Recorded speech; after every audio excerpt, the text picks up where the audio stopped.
The crisis has huge externalities and spillovers across all countries. And none of that can be fixed by any single country alone. A bankrupt company in one member state is a reliable supplier gone for business in another. A struggling economy in one part of Europe weakens a strong economy in another part. This is about all of us, and it is way bigger than any of us. This is Europe's moment. Well, France 24's correspondent Dave Keating is following developments for us in Brussels, and he joins us now from the Belgian capital. Dave, we've got a rather battered bloc, but hopes are certainly high that the union can blossom once again. What's the latest from where you are?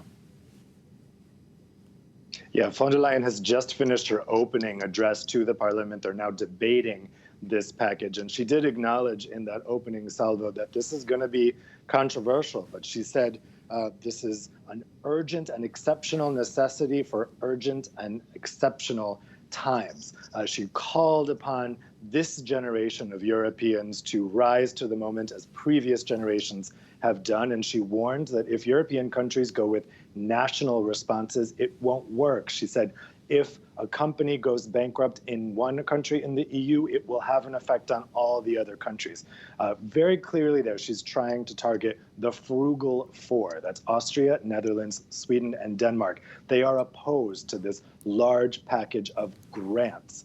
This amount for the fund, 750 billion, is much larger than they would like. I've already talked to a Dutch diplomat who said there's no way you could see this being the end point, 750 billion. So they're going to fight back against this. Her message to the parliament was very clearly to them. If a company goes bankrupt in Italy as a result of this crisis, you, Dutch people, Austrian people, Danish people, Swedish people, will suffer because the whole market is connected. So we have to rescue those countries that need it. And those countries are Italy and Spain. Now, 10 years ago, those happened to be the same countries suffering under the debt crisis. There were proposals then to mutualize debt to help them. Those proposals were knocked down by Germany. This time, Germany supports the mutualization of debt in order to raise this mammoth fund.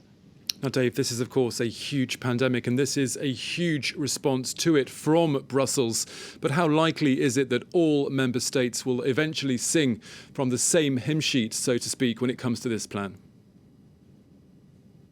Yeah, I mean, this has to be approved by unanimity by all 27 member states. So any country can block it. So those frugal four need to be convinced somehow. Now, they are small countries, all four of them. And so it would be a big diplomatic hit for them to veto a budget. But they know that the EU is under some time constraints here. The current long-term budget runs out at the end of this year. This fund is part of the larger proposal for the budget, which is 1.1 trillion euros total, with this fund getting toward 2 trillion euros. And it has to be in place by January 1st. That really means that the general outlines of this proposal need to be approved by January. So we're really running short on time here. And these four countries know that. I imagine that the Commission put forward this 750 billion figure knowing that it would be negotiated down. I imagine that we're going to see a landing zone around 500 billion, which is already a really huge and historic thing for the EU to have here. OK, Dave Keating, our correspondent there in Brussels, thank you very much.